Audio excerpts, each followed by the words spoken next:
ditekan. 5. KKN merajalela di lingkaran kekuasaan. 6. Dwi fungsi ABRI. Militer berperan di pertahanan sekaligus politik dan sosial. B. Asas Pancasila pada Orde Reformasi. 1. Demokrasi dan kebebasan. Partisipasi rakyat luas, pemilu luber, jurdil. 2. Keadilan sosial. Fokus pemberantasan KKN dan kurangi kesenjangan. 3. Keberagaman. Toleransi dan kerukunan diperkuat lewat otonomi daerah. 4. Tantangan. Globalisasi, radikalisme, dan lemahnya penegakan hukum.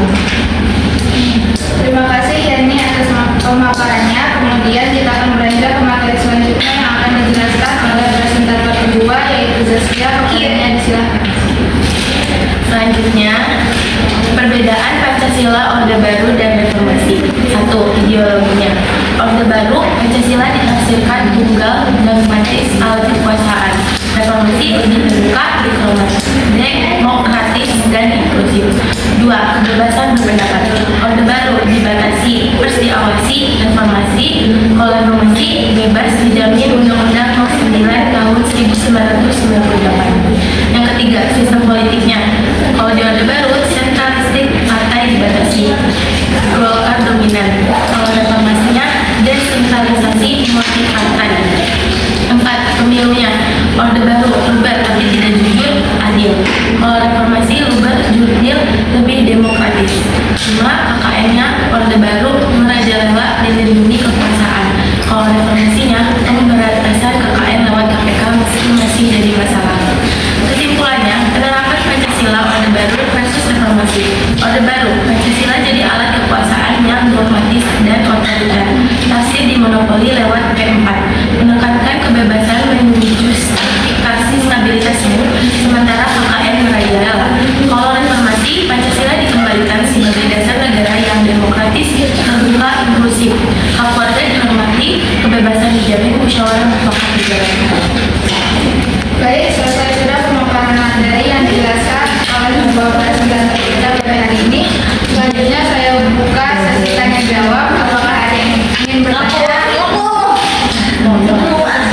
Izin bertanya kepada kelompok 4. Saya Jasmina Iskandar ingin bertanya, apa alasan aspirasi ditekan pada masa Orde Baru?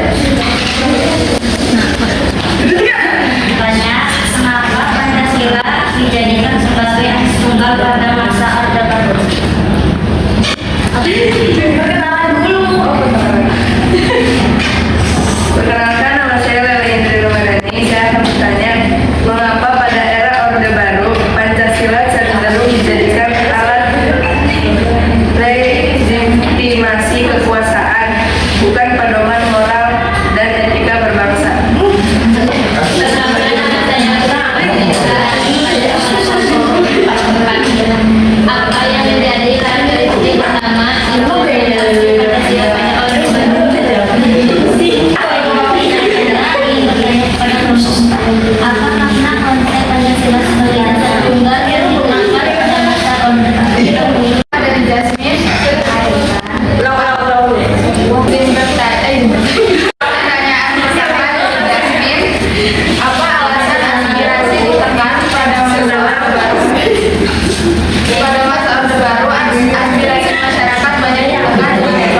Kedua, Pancasila dijadikan alat kontrol politik.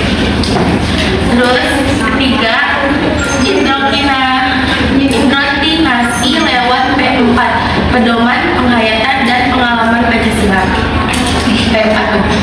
Terus 4, Pancasila sebagai cermin kebijakan pemerintah. Terus yang kelima, kritik dibungkam. Itu cukup. Izin menjawab pertanyaan keempat dari Putri, apa yang menjadi karakteristik utama implementasi Pancasila pada Orde Baru? Karakteristik utama implementasi Pancasila pada masa Orde Baru ada 4. Yang pertama ada dogmatis dan formalistik, yaitu Pancasila diwajibkan sebagai asas tunggal untuk semua organisasi. Yang kedua itu ada alat legitimasi kekuasaan, digunakan untuk membenarkan kebijakan pemerintah dan membungkam kritik.